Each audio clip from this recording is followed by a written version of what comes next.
Now, you might ask, well, first of all, think of your own situation in relationship to the primate situation. How much of your time during the day are you spending interacting with other people in one form or another? Now, let's assume that that also means books, movies, all the artificial representations of people. We're going to consider those representations of people as well. And so then you might think, well, not when you're asleep, except you're dreaming, and you're almost inevitably dreaming of people. But when you're awake, well, what is it? Is it 80%? Is it 90%? I mean, it depends to some degree on how extroverted you are. Like if you're sufficiently extroverted, you're going to try to drive it up to 100%. You know, and if you're really introverted, maybe you go hide in a closet now and then because you can't stand being around people. But nonetheless, most of your environment is a social environment. You know, like we like to think of the environment as a forest or a landscape, something like that. But the environment is actually the niche in which you live, and the human niche is highly social. And then you add to that the fact that we're pair-bonding creatures and we have very long-lasting relationships. And our familial relationships are extraordinarily long-lasting as well. Plus, our period of dependency is extraordinarily long and serious.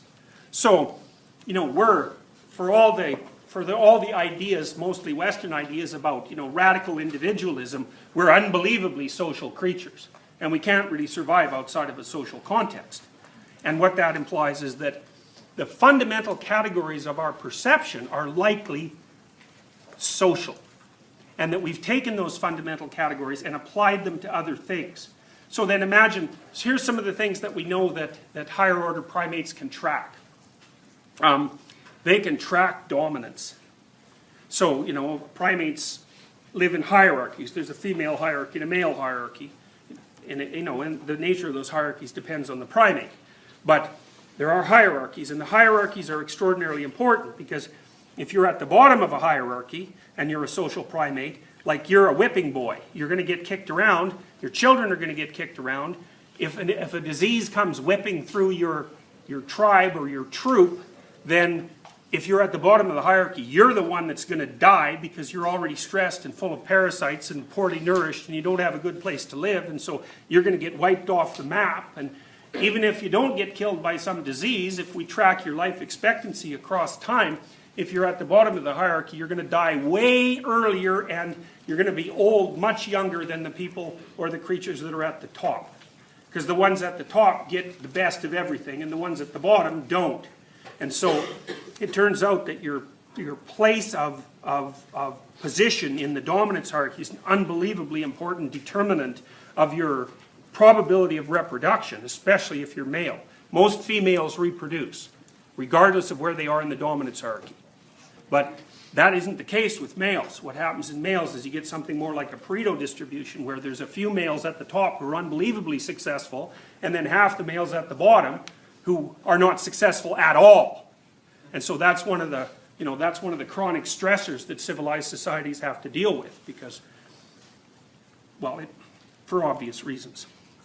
So it turns out that primates are very, very sensitive to dominance hierarchy structure, and they know who's at their level and they know who's below their level and they know who's above, and they track that across time and they track it across families, and sometimes they track it across generations because it can last generations.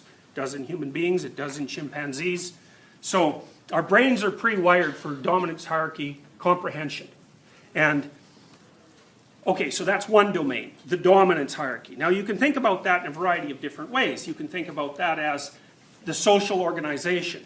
You can think about that as the nature of the tribe. You can think about that as the state or the nation or the people. All of those things are dominance hierarchy variants in some sense. You can think about that as the father.